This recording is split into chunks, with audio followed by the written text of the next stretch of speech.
Live from the Green Room Studios from the spacious property of Bates Nursery and Garden Center, 3810 Whites Creek Pike, it's the At Home Show with Josh Cary and David Bates. Oh, yeah. Calm down, dagnabbit, these rowdy people inside the studio. It is early on Saturday morning. Oh, yes, it is. Hey, folks, since it's early on Saturday morning, that you know what it is.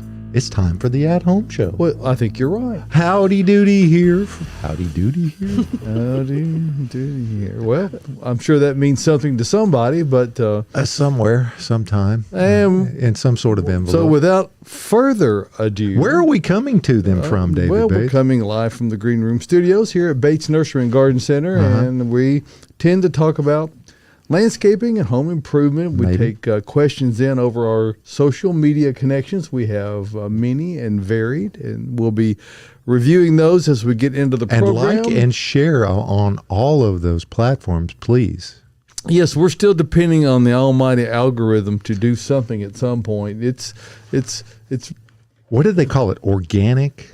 It's an organic kind of growth. Well, we're into organics. We're only 37 followers away from another milestone, David. Well, 37. 37. Well, please like, subscribe, smash the button.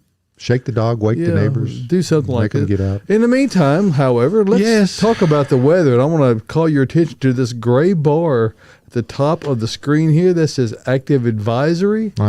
That means, as you see right there, frost advisory. That's right. We do have a frost advisory in effect for early in the morning, and that's from 1 a.m. to 9 a.m. on Sunday morning, and temperatures will be in the lower to mid-30s as a result of frost be in the area. So if you haven't gotten your pumpkins yet, you got them here because there's a whole new truckload waiting out front. You got to come get your pumpkins because otherwise you won't be able to get your frost on your pumpkins, and we all know how important that is. So, and this could kill sensitive outdoor vegetation and sensitive co-hosts. It's not good for them. Josh, I thought I'd put that in there. You got short britches on, boy. I got shorts on. I'm not that I got sensitive. my insulated britches on. I know how you roll. Anyway, that is the way we're going to go with that this morning. So it's a frost advisory. So I've been talking in my newsletter for the last number of weeks the importance of getting your summer annuals out. And a lot of people just want to hang on to them to the very, very end. And what you're going to get in the morning is mush. Yes, it's very mushy. So today should be the day you get that done, and don't wait because they're a lot easier before that occurs. Mush. Yes, you don't want to go mush on them. It's currently 46 degrees here in the Music City. We'll take a quick look at the 10-day forecast to kind of give you a heads up. Actually, there are showers in the forecast. You see this overnight, 44 hundredths of an inch, possibly on Wednesday, 35 hundredths on Thursday. I'm not sure if that's wishful thinking or what that is, but there it is. It's sunshine apart from that all the way across. So you do see that, and we're having nice seasonable temperatures, a little warm on Wednesday, but by next weekend we should be only in the 60s for the high, 67 a week from Sunday. So this sounds pretty nice in my world. We'll show you one other thing here on the wide radar view back to our west and out in southern Oklahoma and Texas. That's what we call rain. Yes, it is, Josh. So I'm just saying it's a possibility. You know how these things tend to move from west to east and also from west somewhat south up to the northeast. So if this could track, we could possibly get some rain out of that, and everyone would be appreciative. It's dry conditions right now. People who have, and I want to talk about this right off the get-go, people who have established plantings in their yards. They've got emerald arborvitae, green giant arborvitae, any kind of these big hedge. If you're not watering those, you are asking for trouble. We're going to include the rest of our cast in here. Caroline Gant, Austin Lowen. Welcome in, guys. What about the guy to your right? And, well, I'm getting there. Oh, okay. Yeah, he's... Too late. I There beat he you to it. My name's Tyler. Yeah. Good morning. Yeah. T-Cam. Yeah. Also, thank you to our subscribers on YouTube. We've Yes. hit the 200 mark. We Dun-dun-dun. really appreciate you. Yeah. Yeah. Hey, the algorithm or something. Anyway, the organics. But anyway, welcome in Austin and Caroline, and let's talk for a moment about dry conditions. And I have no concern with people buying plants and planting them now, because people, when you're planting things, you're aware that, okay, I've got to keep this watered. And after all, we grow and sell plants off of pavement, and we are able to do that very successfully. They really do well up here, but we're really diligent about watering. Where I have concerns for folks who have things that have been in the ground for extended periods of time is to assume that they're all good and they don't need to do anything because they're established. Do the air quotes. So, The bunny ears. yeah, this week I drug out the 1-inch fire hose. We have these really large hoses, and I've got a screen of green giant arborvitaes that had been planted 4 years ago, which I only had watered one time. I watered them in August, I believe, of 2018. We've got good rains all along, and I have not watered them since, but I did water them twice this week. Thoroughly soaked them, and I'm going to do them again later this morning to really hopefully get that water in at depth.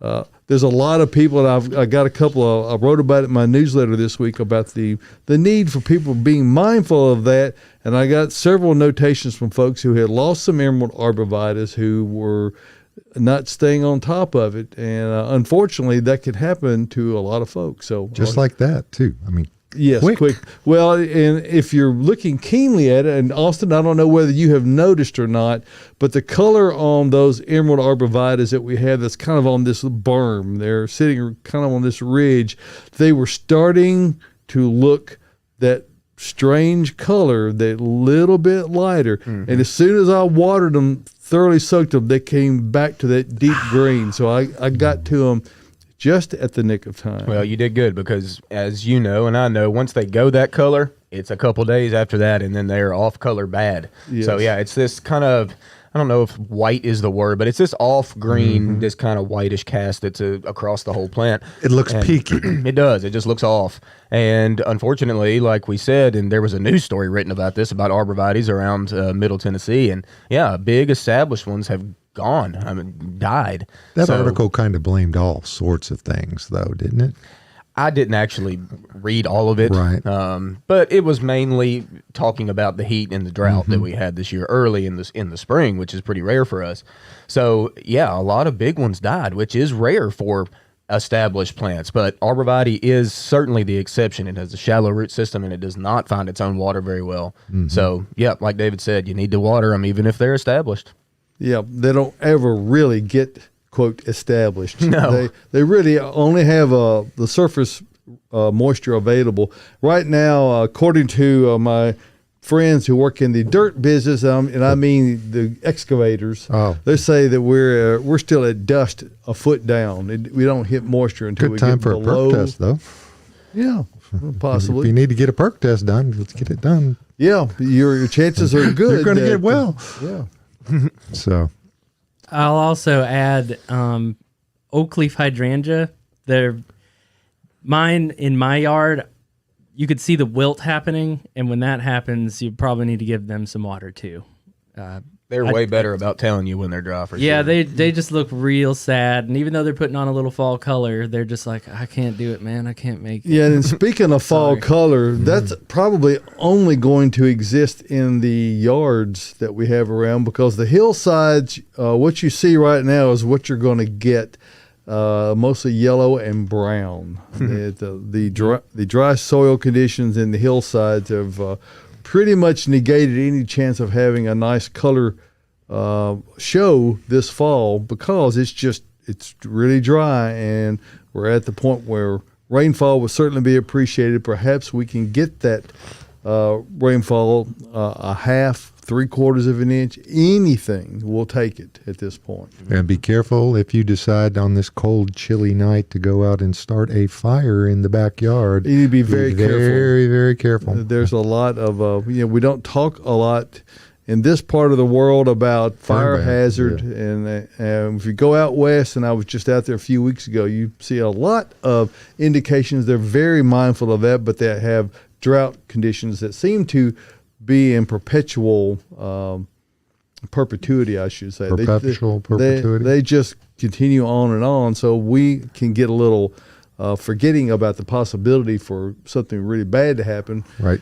So, and that leaf litter that's just starting to hit the ground and it's blowing around real quick. There's a lot of leaves coming down this cold weather will go ahead and get that process accelerated. Mm-hmm. And for the record, this is only slightly early for normal. It's just not abnormal, not really abnormal, but it's a little bit skewing the average just slightly. Just a little bit, but I have seen it go into this late into November and not have a frost. So that's just the way that it is. We'll be mindful of getting your annuals dealt with. If you've got warm season annuals out, this is the day to get those out. Mm-hmm. And then come to Bates Nursery and get you some pansies, violas, those kind of things, and get those planted and get ready for the wonderful fall season. Get you a pumpkin while you're at it, because this frost is of no value if you don't have a pumpkin to get the frost on it. Really? That's how you get frost on the pumpkin. You have to start off with having a pumpkin. But don't you have to do the plural when you have frost on the pumpkins? Well, most people do more than a singular pumpkin. And a lot of them are more decorative. They're smaller. And then if you decide you want to... you got a frosty little pumpkin? Yeah, sure. You can have frost on your gourd if you want to. No, yeah, I've seen it happen, Josh. It's a sight. Let's get on with the questions here before the discussion further deteriorates. One other note I want to bring to mind is that we and I know Austin is excited about this. We did indeed get our final cover on our large structures on our new Bravo. Looks very nice. Yep. So we're really happy about that, and at such time that rainfall, there we go, the final corner. Look at That's that. Austin's glorious shadow tugging that plastic. So yes, it's the difficulty this fall has been finding the right wind conditions. If you want to make the wind blow, just start covering a greenhouse with big sheets of plastic, and I'll promise you it will certainly start blowing. So we've been very attuned to the wind forecast in the early morning hours, and thank you to Austin and Abelardo and Pedro and Oscar and Lazaro and everybody who helped get that done. It has taken quite a bit to get those 7 roofs on, and so the next 3 are the really small, short ones. Look comparatively easy, do they not? They do, compared to the 150-foot ones next to it. So. Yeah, and then after that, it's just wall stuff, which we will be doing as we get further into the fall season. So I did notice now, is there going to be an active entry portal from the other end of the annual warehouse? Oh, absolutely. Wow. Actually, this will enable us to have covered shopping throughout the season, from checkout all the way to the back of the greenhouse area. So if you want to come out, holy smokes, during it's the like winter Hickory months, Hollow Mall. Hopefully more traffic than that. Rivergate? Those malls have kind of gotten a little light on traffic. Oh, it would be 100 Oaks since it's a nursery. But what we're going to be able to do is we're going to store our plants, which we have normally put in one of these large greenhouses that we have in the back. Mm-hmm. We're going to keep those plants up at the front now, which enables us to have a much better display, and people can shop it. And it gives you a nice place just to get out and walk when perhaps the weather is not wonderful otherwise. Are you going to get the little old ladies that are going to be walking around the mall like that? You're going to mark it like a mile and a half? Ours are going to kind of be an out and back rather than around and around, because it's it's a linear kind of a thing. Food court? You can walk around it. You get a food court? We have not talked about food IMAX. court. We have snacks here, but those are employee snacks. So really? Are you say you're Max now? No, IMAX. You're Max. Yes. Okay, I did not know that. I max the snacks when I'm at Bates Nursery. Yeah. All right. So, So, here we go with ready to questions, dive in? Caroline. Let's move along. Ready. With it. Let's do it. All right. My phone went to sleep. It took a minute to get here. We were rambling. You were rambling just a little bit, but I enjoyed it. All right. Suggestions for a blue conifer with max height 6 to 8 feet. Ooh. Max. There's the Max tough height. part. Yeah. You'd have to do some pruning probably to make that happen. Now there's some blue juniper that won't get up all that big, but they get super wide, Yes. like 6 to 8 feet wide, and they'll get up 6 foot tall. They've got one, Angelica Blue is a really pretty juniper that's got this real blue silver cast to it. Excellent little plant. That one's super drought resistant. Once that one is established, you won't have to water juniper. So that's kind of nice, but like I said, it's very sprawly. It does not have an upright habit. Other blue things, there's Arizona cypress, but that's going to be real hard to keep at that 6 to 8 foot I mean, level. when they get established, they're growing machines. They and are. Yeah, that's going to be hard to get up to there. I'm thinking really juniper's going to be your best bet. That, like I said, that Angelica Blue is a really nice plant, but you got to give it room for its width. Is there perhaps some cultivar of blue spruce that is more dwarf? I mean, you don't want to put a globe in there that won't get large enough. Yeah, I mean, you could.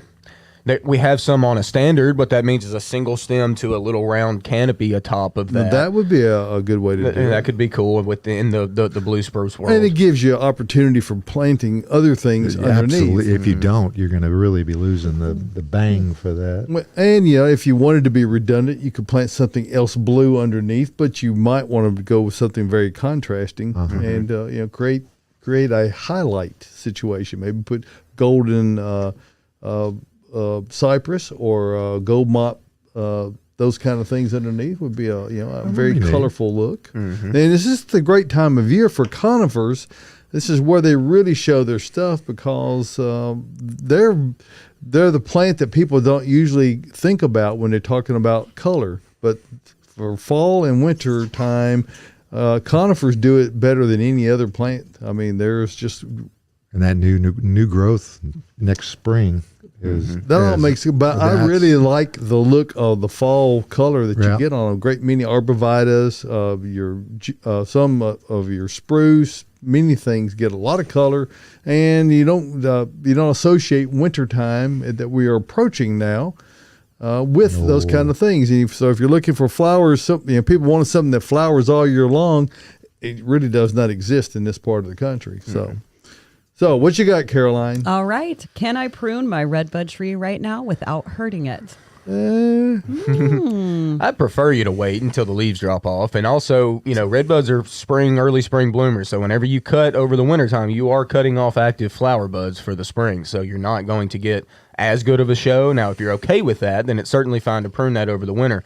Now, if you really wanted to get your true flower power show in the spring, let it bloom in the spring, and then after it's done with its show, then we can shorten that a little bit, and it'll bush out nicely and look good. But if you're having issues, if you have dead or diseased or dying wood or anything like that, let's go ahead and remove that before the spring comes out, and it'll be fine. An established redbud is a pretty tough plant. Yeah, and some of them, may be so low branched to the ground that they simply need to remove some lower branches, and that's certainly okay. And you won't affect the overall impact of the flowers all that much. But I wouldn't, like you said, I wouldn't want to cut the top back or do those kinds of things right now. If you could possibly wait until after the flower time in the spring, then you're not going to miss any of that. So lower limbs, dead wood, all that's great.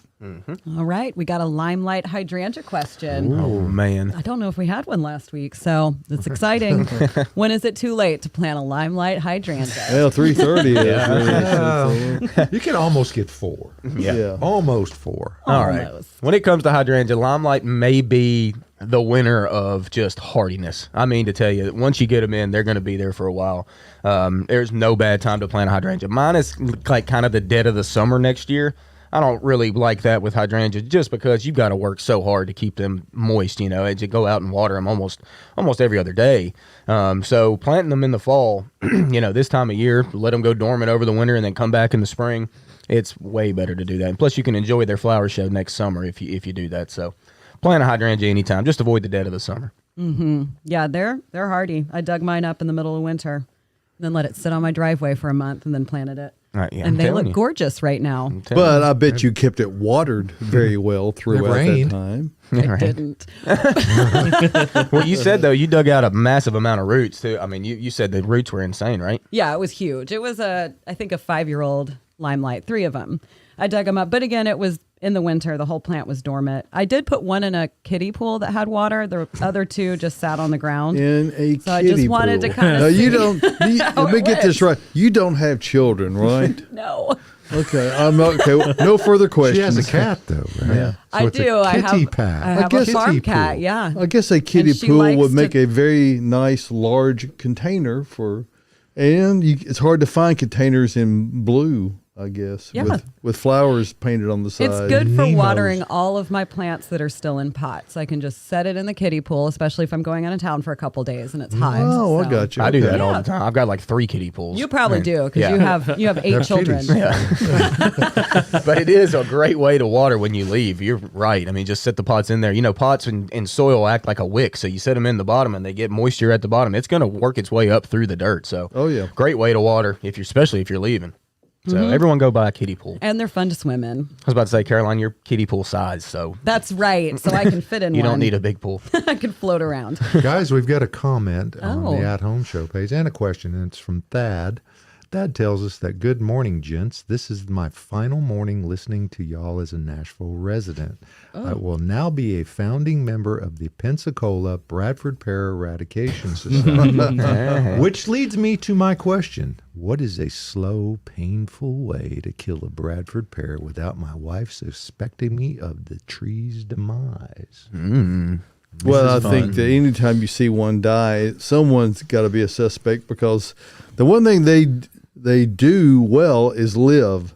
Unfortunately, if they had a weakness, they would maybe not be so prolific and problematic. Cordless drill with a 1/4-inch drill bit wouldn't be terrible. Well, I mean, there's always that approach. You know, if you drill enough holes all the way around the bottom, and then if one puff of wind and it cracks. Now I and- know that they have invaded the northern redneck Riviera area.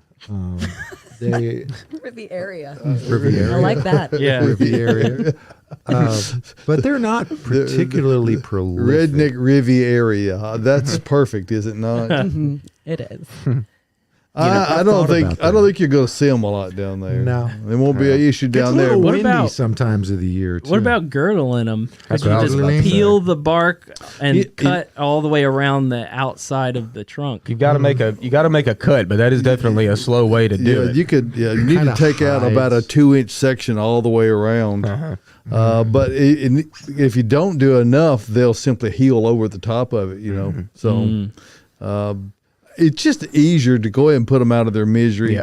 And take a chainsaw and prune it as close to the ground as you possibly can, and then get a stump grinder in there and do the rest of the work and consider it you chalk one up for experience because they're a blight. But it in is the a beautiful landscape. part of the world to live in, and especially coming into the next few months, Thad. So I mean, Yes, this is a good time to be it's a good moving time to- south. It's the best time to be down So there. we hope you'll continue to tune in. We'll try The to internet goes down there, right? We'll try to have some pertinent information Follow 65 all the way down, Josh. for the Panhandle people. So thank you, Thad. We Redneck appreciate you Riviera. tuning in all these years, all this time. Well, keep doing it. All righty. Okay. Will blueberry bushes in the ground survive the winter or blackberries? Yes. Yes. Oh, yeah. Both. Very well. Hey, blueberries too got some good fall color, and they persist for a while. Certainly an easy plant to grow for the most part. You got to worry about pH a little bit. You need a nice acidic soil for your blueberries. Blackberries don't care where they're at, as long as they're not in like deep, heavy shade. It's going on over there? It's pH is. Oh, there it is. Okay, it went over my head. Yeah. But We're yeah, worried about pH. but with blackberries, don't worry about the pH or anything for that matter. Like I said, they're a wild weed around here, grow in the woods, really grow anywhere. So if you want easy fruit, grow blackberries. If you want Yeah. easy fruit, grow raspberries. Blueberries can take a little longer. I've just noticed they seem to kind of take a minute to latch in and really start producing well. But they can, happy and healthy blueberries can be 6 to 7 to 8 feet tall and, 4 to 5 feet wide. Just beautiful plants making a whole lot of fruit. So yeah, and use holly tone on them. It is a acidic organic fertilizer, and really what it has or it just has flowable, or not flowable, but it has Soluble. It just has sulfur in it. Yeah. Just Good sulfur. stuff. And it breaks down slowly. That means it stays in the soil a long time. So it takes a while for it to take effect, but it's very good stuff. So consider using that to keep your blueberries looking their very best. Hey, let's take a moment and talk Why? about, you could grow blueberries in a container. They actually could. make a nice container plant. And the same practices apply. You just need to be mindful of keeping them watered. And this is the time of year when a lot of people are looking at their plants. Tonight they're going to be moving things inside that if you've been dragging your feet, and you may, pick up, your mom's not there to say, pick up your feet, Josh. Or your wife. You haven't got, Or your kids. So you're going to move your plants inside. You may be aware that perhaps they have overgrown the container they're in. You want to step them up. Well, Caroline would say use Proganics I. Can you say that, Caroline, or would you say that? I would absolutely say that. That's what I use for all of my house plants. Now, the great thing about using Proganics I is that it has no peat in it. Or pollen. And peat is P-E-A-T, Josh, not anyway. Peat moss attracts these fungus gnats that really are they're not harmful, but they are really annoying. So you can completely avoid that problem by using Earth Mix Proganics I in your plants that you move inside.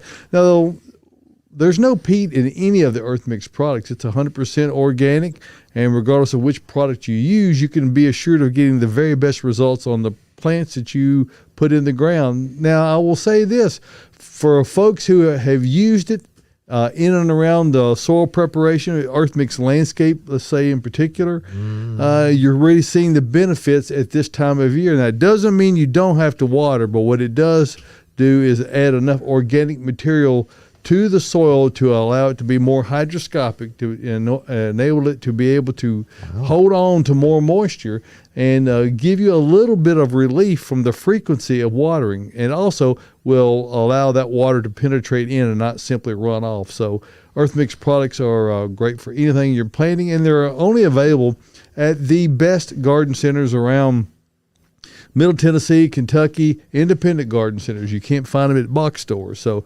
and for a list of all those, simply go over to earthmix.net, click on the Find Earth Mix tab, and there you will see a map come up that'll have all the little pins of all the locations all over Middle Tennessee, Kentucky, even up into southern Illinois, Indiana, Ohio. Check all those out.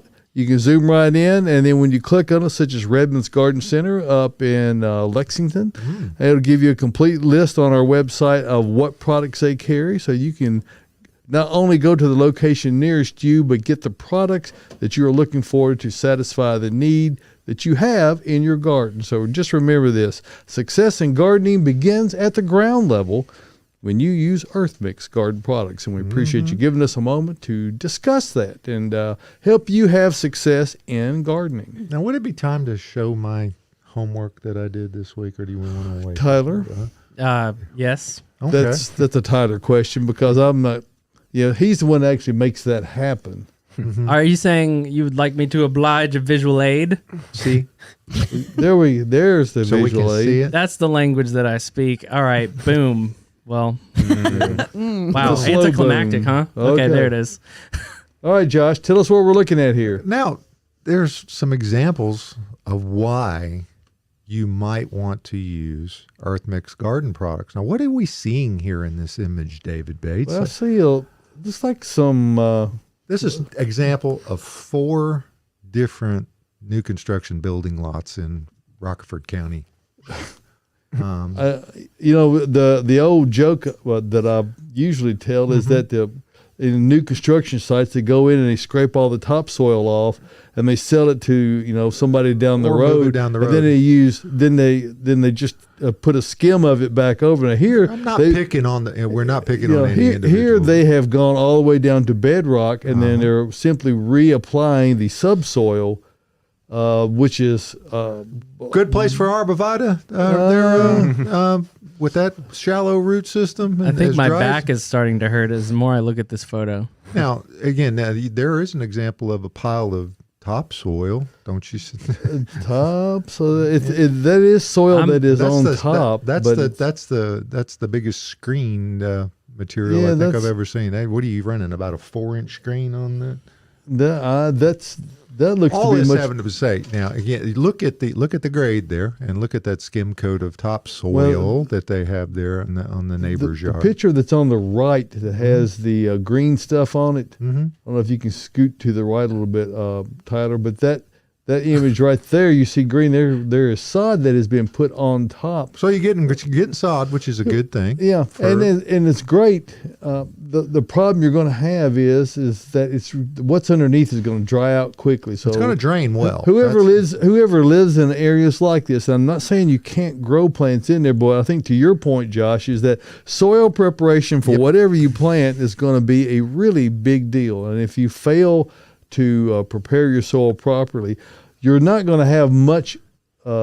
Your chances of survival of things you plant are going to be very poor, And like I you're said, really that's going to have to be 4 different building lots inside that subdivision. well. so And Rutherford County, as you call it, Rockford County, it's Lovingly. true to name. And so people who live out there, go out and see the great folks out at Martin's South Branch Nursery. They're both are sellers of earth mix in the Rutherford County area. So support both those great companies. And raised beds are going to be your friend too, folks. well, they need more stuff to grow in, quite a bit more. Berms as well. Yep. So, and if seriously, Austin, if someone has a lot like this, it's probably worth getting a backhoe to come in there and actually excavate tree pits and bring in all fill material to give you a chance to be able to grow some trees of size. Don't you agree? I agree. And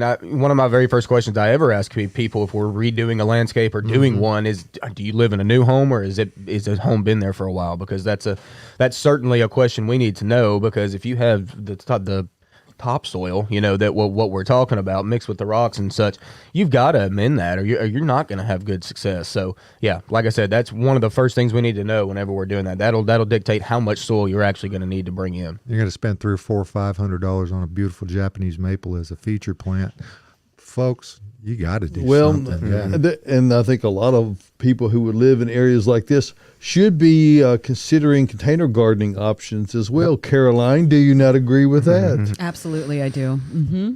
And I just like containers in general. well, I think they add a lot. I have some feelings. They're about them. easier to me. Well, and you don't forget about them. You have to remain mindful of the maintenance of those, because after all, the soil is all above the ground. If you put plants in the ground in a situation like those photographs, it's going to be easy to, particularly if you're in rainy time, you may think, well, yeah, they're good. I don't have to do anything. I don't know that you ever get to that point, regardless of what you're planting, unless you really excavate some larger tree pits out to be able to have shade trees growing in the yards. It'll be interesting to see what they In about plant. 10 years, 10 or 12 years. Well, we've gotten past the 2 Nandinas in the silver maple stage of life. I think we've okay, pretty well- well moved past that. Well, but- that's progress. That is progress. Caroline, we did get a question somewhat related to what we're talking about right now, with the oak, I think. the oak. Somebody was talking Oh, about yeah. getting a free oak and planting it. Are we ready for a question? Certainly. Okay. I'd say it's a great tie-in. I was going to mention, though, that you said something about Japanese maple. Now, you're talking about the big ones. If they're $500 to $600, I was going to say 500 to 600 feet. That would be wild. That would be cool. But I do have a couple Japanese maple that I keep in pots outside, just above ground, and they look fantastic. Absolutely. And there was a customer that came in, I think like 2 years ago, that had basically just a garden of Japanese maple all in pots. Do you remember that? And he showed some pictures, maybe some videos. And some of them were really, really mature. So that is a good option. And I love that look. Now, I do have to water that way more often than I would mine that are in the ground. All right, so moving on to our oak question that Tyler mentioned. I'm getting a free oak. Yay, Wow. that's so exciting. They said plant it in a 4 foot wide, 1.5 foot deep hole. Is that right? That all depends on the size of the plant. So a 4 foot wide hole is pretty wide. I don't know why you're getting it for free or not, if it's big or small. So this is a general rule of thumb, though, is that whatever pot size you have that plant in, we want to make sure that we dig a hole double the size, at least, of that container that it's in. And then when it comes to the depth, you're not going to go any deeper than soil level, or where the stem meets the soil. You want that to be the new soil level or a little above soil level, an inch or two above the actual ground surface. We want to make sure we don't bury that stem along the soil level at all with soil or mulch. We really want that off of that main stem as much as we can. So it's really dictated on what size plant you're going with. But like I said, general rule of thumb, twice as wide, and then not any deeper than what it already is. Yeah, to kind of refer back to the photographs that Josh had up earlier, You're not gonna get a foot and a half. Yeah, well, I mean, you're going to have that's Right. my point to a backhoe. If you're really wanting to give a tree a chance to grow and develop, you're going to have to create a growing pit. It's a container in the ground is what you're doing, and dig all that out. Now, one of the things that's important to be mindful of, and you somewhat touched on this, is if you're over excavating, you need to compact it in the bottom of the hole and build up essentially a pedestal for the tree to sit on. And that's to your point, Austin, to make sure that it doesn't settle below grade. It needs to stay at or even slightly above, because you don't want dirt or mulch to pile up around the stem of the tree. If it rots off the bark all the way around, which that moisture can do, it will make it die completely if that gets off the trunk all the way around. So filling it up underneath with soil so that you have compacted soil, then you can do the prepared mix around the sides. That gives the root system something really good to grow into, and you can have a wonderful tree. That might not start off all that wonderful if you're in a hard rock situation. Hard rock's always good, though. Yeah, Well, and the other thing I would there's not many soft rock situations in landscaping. yeah, I don't know. Little Jimmy Buffett. They call that yacht rock. Yacht rock. Yeah. But the other, keep in mind the adage of from mighty oaks grow from tiny acorns or something, to paraphrase. If you've got time watch to your wait. placement. Yeah, watch the placement of this oak tree as well, because drive through some of the neighborhoods around and find those great big ones that are about 60 feet tall. So don't put it on the corner of the house. Nope, it's a yard tree. I will say, we got to go back real quick. One of the biggest things we see when we see return plants here, especially trees, is whenever I come up to observe it and look at it and see if I can help the guest out with what happened to it, it is very, very common for me to see that main stem at the base with about 2 or 3 inches of what looks like soil that was around the stem. It's extremely common. I don't know why people think this is a good practice. But it's a big time misconception that a lot of people want to put that either dirt or mulch around that main stem. So that's one of the biggest causes of death with deciduous trees specifically here whenever I see returns come back. So. And unfortunately, a lot of that bad information is kind of passively transmitted from, quote, landscape contractors. And these are people that maintain some of these commercial properties that get out there and mulch over the winter. And we've all seen that volcano effect where the mulch is just piled up. Mulch. That's every aspect of that is wrong. Yeah. Completely Well, you got to have wrong. some place to place your annuals, because they like your annuals, I guess. Oh, Well, you get that because they plant directly into the mulch now. So well, and you don't get good results out of that No. either. So again, put your pansies in your annuals. remember mulch is to help hold moisture, but you don't need moisture to be held directly against the bark of the tree. You need to keep that pulled away, and 3 to 4 inches at most, but that needs to be pulled away from the tree. You don't need to be piling it high and letting it fly, so to speak, because the tree likely will not survive that during wet conditions. I know it seems unlikely right now, but it will rain again one of these days, and it'll rain a lot, likely, one of these days. Hopefully. Hopefully. It will. It One will? extreme tends to follow another. That's just the way that it goes.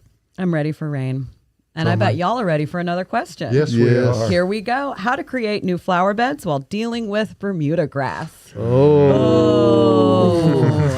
If only there was an easy way. Yeah. Unfortunately, there's not a real easy way. I mean, even with chemical control with herbicides that are effective at killing Roundup on top, they don't do much for the rhizomes down below the soil. So you'll kill the up top stuff, but then the stuff down below will still come back. I'm sorry to tell you this, but the best way to do it is to literally dig it up. Hire a contractor maybe to come out there and work on it for you, because it's a very hard job. Edge. And landscapers have the ability to get machinery in there, can maybe scrape off a good amount of that top soil to get all that Bermuda out of there. But it's a hard task, very hard to truly get rid of Bermuda.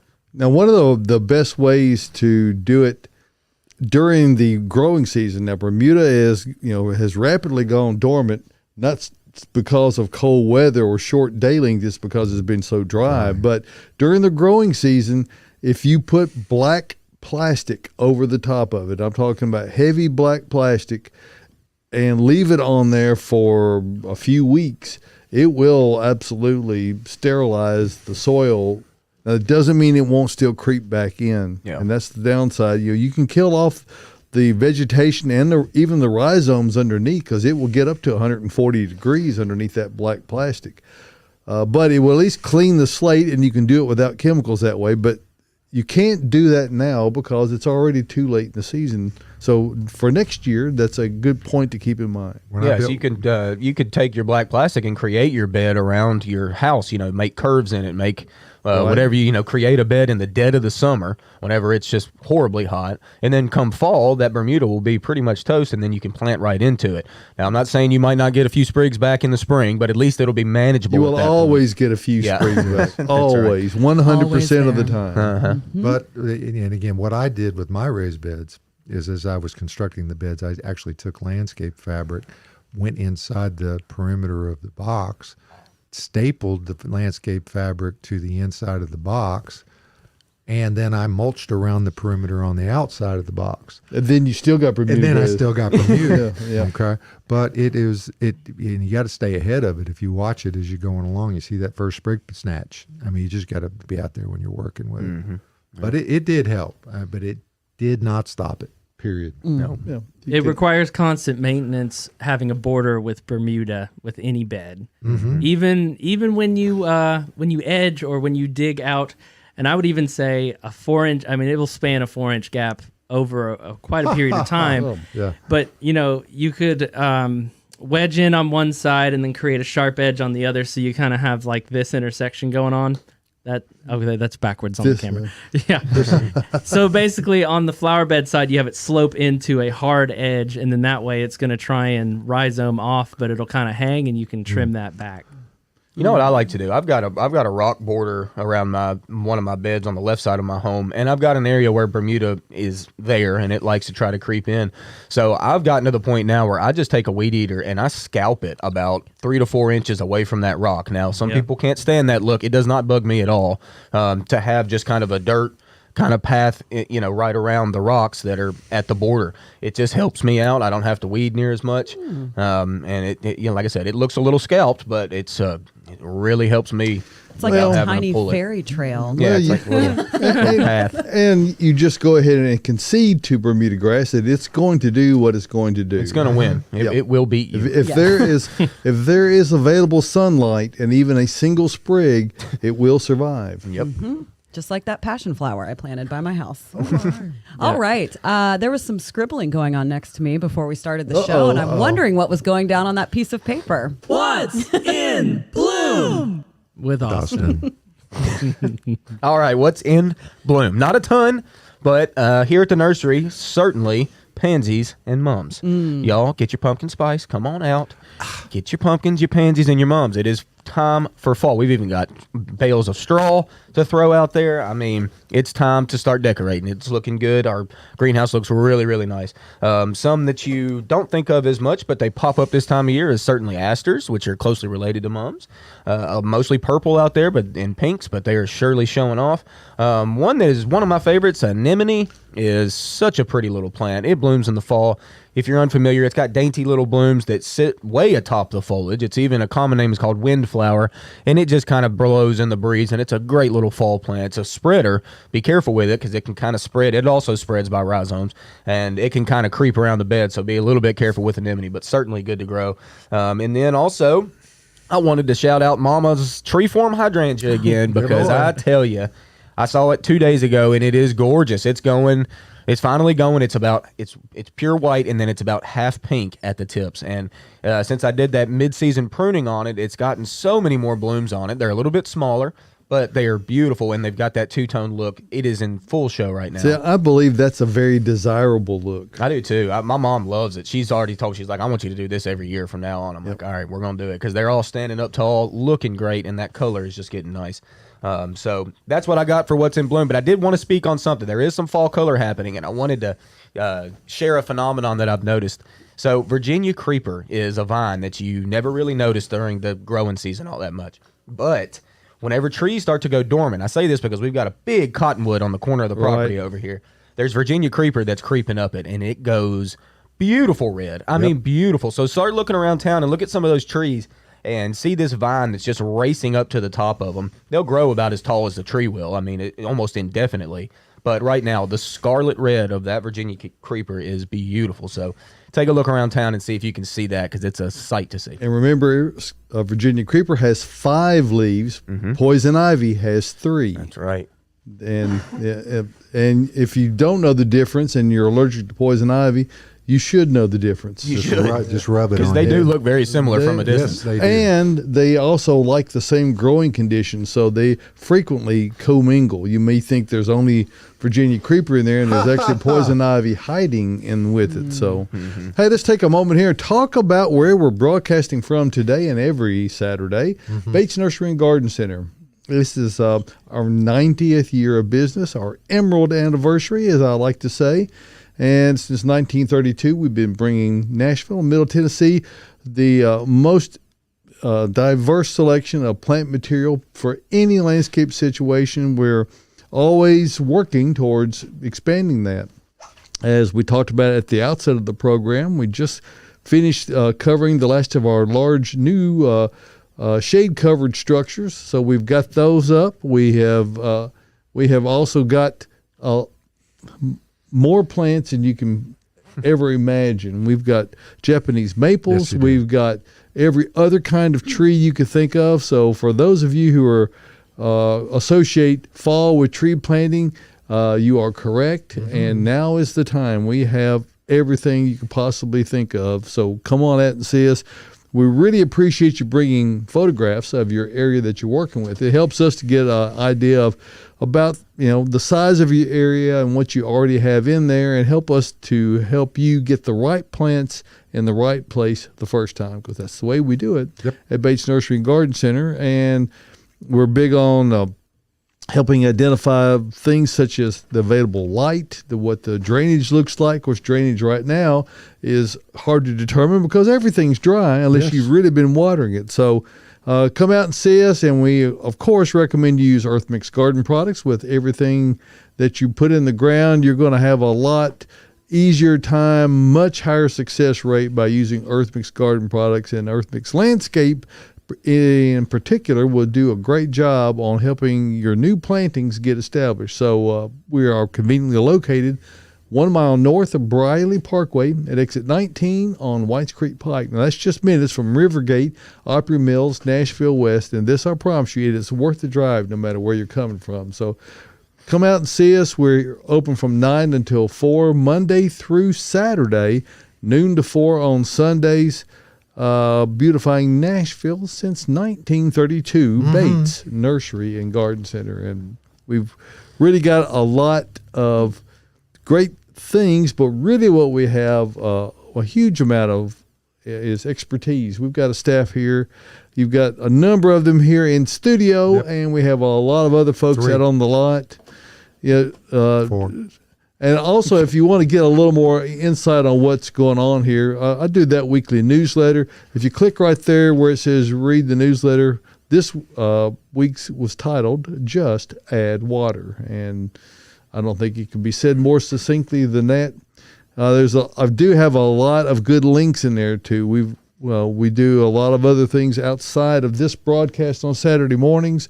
We also have our pro tips that Austin does. We haven't seen any of those in a bit, but I did go to the archives and get a good one out about pansy planting and tulip bulbs. And also, Ben had a couple of great things, one about landscape design, another one about watering, along with Dr. Lincoln, also one about watering. So we're appreciative to have that. Check out those links on the site there. And just in case you forgot what too much water looks like, this is what it looks like when you have a terrible flood.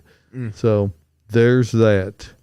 So that was That's right up to the gate. 12 years ago. 12 years ago. So, It yep. was in May. So that's what 18 inches of rain will do to you. So, and I only had one word that I could say, and I think that word was unbelievable. You cannot say that word on TV. I said unbelievable. So anyway, come on out and see us at Bates Nursery and Garden You had Center. another word in front of unbelievable. I didn't know. Absolutely. String full of it. Yeah, those were Too succinct. they might have been rattling around in there. But anyway, so check that out, and you can sign up directly online, and if you decide you don't want it anymore, you can unsubscribe right on the page. No, Well, you don't want to do that. No. I Hey, mean, switching gears. Yes. Speaking of all the things that we do have, trees, shrubs, perennials, all that good stuff. Another thing we just got in a lot of. You beat me to it. Were you going to do it? Are we talking about Talavera? No. You're next in, Caroline. I heard there was some new pottery in There there. is new pottery. Caroline will talk about that in a second. I was talking about bulbs. Bulbs are in, y'all. Time to plant fall bulbs. Don't forget about them. There is nothing better than planting a bulb, forgetting about it over the wintertime, and then seeing them pop in the spring and be like, whoa, I forgot that I even did that. And tulips right now are great. I just planted my tulips off below my pansies. Very proud of that.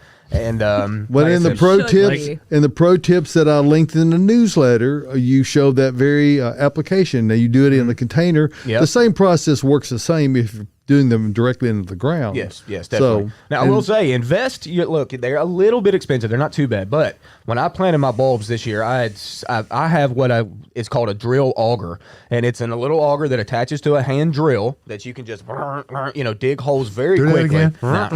Okay. But you got to make the sound effect, Yeah. or they don't do as well. But I had to plant 18 tulips is what I had. It's what I bought. So I was like, 18 holes. 36 lips. They went like that, y'all. So if you spend a little money on that, you have them for years. Little bitty metal ones. We actually even sell them here.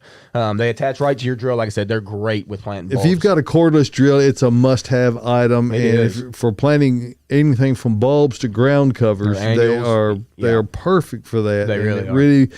And because you only disturb just enough area to get you do need, however, to have done, in my opinion, soil preparation in advance. And some moisture. So if you do that as a part of your normal landscape routine, it makes this very, very easy to do. Yeah, so. that's right. So there you go. We've got And a lot know of the bulbs. source And of your bulbs, too. Do what? Know the source of your bulbs. I bought some online, and they weren't what they said they were going to be. well, you know, Wah, wah. you can come out here and just buy what you want. You don't even have to do it online. Just come here and get them. That's right. And they're almost all coming from Holland. So Yeah. anyway, switching gears, Caroline, Ooh, yes. what came in this week? There was a magical trailer that loudly pulled into the lot for the second time in the last month. So we got another trailer of Talavera, which is Mexican pottery. It's hand painted, very colorful, very pretty.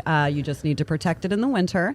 So this round we got a whole lot of pottery in We got so much pottery in. You should have seen my face an hour into picking it out because I was very overwhelmed. Did you say those same words that David said at the flood? Overwhelmed. Oh, okay. But it's not just like pots though, right? It's there's not little just pots. We got chihuahuas and little figurines. turtles. Donkeys. We got one really cool horse pot. She's laying down like she's taking a nap. Not dead. We got a big hole in her so you can plant some succulents or something. But I know a lot of you have been asking on our social media when Talavera is coming in. So we did get one more round of Talavera this fall, and we had missed out on them for like the last year and a half. So come on down. It's really exciting. We got a bunch of bird baths in. Most of them sold, but we still have a few left. So, yes. Una remoloque de Talavera. There it is, The right trailer. there. But it does. She's right. They go fast. I mean, that stuff's popular. So if you want it, come on out. And we never know when it's going to be here. Yeah. It's not like we order it. We don't get a call. The trailer just comes in from Mexico, pulls into our lot, and we pick it off right off the trailer. All right, we have a few more questions, so let's get to them. How do I get rid of indoor plant gnats? So your key issue with that is you're probably overwatering. Fungus gnats are an issue of that plant staying too wet. If it's really bad, I suggest changing out the soil and getting something like we talked about earlier today in the broadcast. The Earth Mix Proganics I is a great option. I never have a fungus gnat issue with my houseplants. With that soil, I mean, I'm a chronic underwaterer, but also since it doesn't have peat moss in it, it's not going to attract those fungus gnats. The big box stores, there is one particular brand that does tend to have fungus gnats already in the soil. If you don't want to change that out, you do have the option of flushing the soil out. I use a hydrogen peroxide water mix, like a 1-to-4 ratio, flush it out, and then try to let that soil dry a little bit more in between waterings. It doesn't mean your plant's dead. They can be pretty easy to get rid of. You just have to be diligent. You can also get sticky traps that you can put around in the soil that's going to trap those little fungus Quick gnats. question. And when you put the peroxide onto the soil, does it bubble? I mean, I honestly don't know. I mean, it can a little bit, but I dilute it. So it's Okay. not just straight hydrogen peroxide coming through that. Okay. Yeah. But it'll kill them. But you might, if it's bad and you don't want to change out the soil and you want to try flushing it, it might take a couple applications to really get it to sink in and work. 4-to-1. Hey, also too, what we talked about earlier, getting good at like the wick method. Watering your plants from the bottom.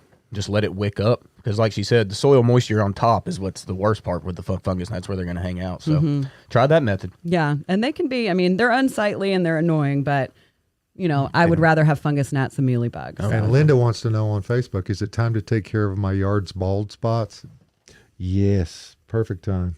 It is a good time. Well, it's Rake, prepare the soil, use a patch. I mean, I will say that depending on grass, if you were planning on ever having a fall season where you were going to skip overseeding, this might be that year because the conditions are so adverse to it. It is so dry unless you have the ability to water each spot about 10 minutes twice a day, 7 days a week. Until it establishes and even beyond. It's very tough. So be mindful of that. That's all I'm saying. All right. Do strawberries like these pots with little openings, or is the ground better? The ground's always better, first off. And I've used those pots that have the sides. It is really annoying, y'all. It's very, very hard to get water on those sides without it just draining away or spilling over the top. They're better for succulents. Yeah, they're fine for succulents because they take so much less water. But strawberries can be, I mean, they're cute. Don't get me wrong. In theory, it's great, but in actuality, trying to get that to work is tricky, and it's all based on the water. So, hens and chicks. Yeah, I mean, what I recommend is getting yourself a strawberry patch. The one biggest thing about strawberries is that weeds grow within them really, really badly. It's the most annoying thing. So most commercial growers of strawberries are going to use something like a little hill that you do with soil. You make a little berm, and then you put like a layer of either black plastic over it or like weed fabric, and then you plant your berries into that because the weed control is horrible on berries. So just know that. But yeah, definitely in the ground. Use succulents for those little bowls you're talking about. Speaking of those little bowls, we got some Talavera strawberry pots in. They're really pretty. Well, and what I would suggest if the product Earth Mix Landscape, which we use as a soil amendment, is also a great growing media. Yes, something like that application in particular, where you're trying to plant them as you're filling the container, and you want to be able to water from the top and get that water to travel all the way down. That's perhaps is your best choice for that particular application. I've seen folks take a piece of PVC pipe and drill holes in it. Oh, and that's such a take it good down. look. Yeah, well, you oh, take that it is right such down to a- the soil. Oh, that's so. It looks so good. Yes.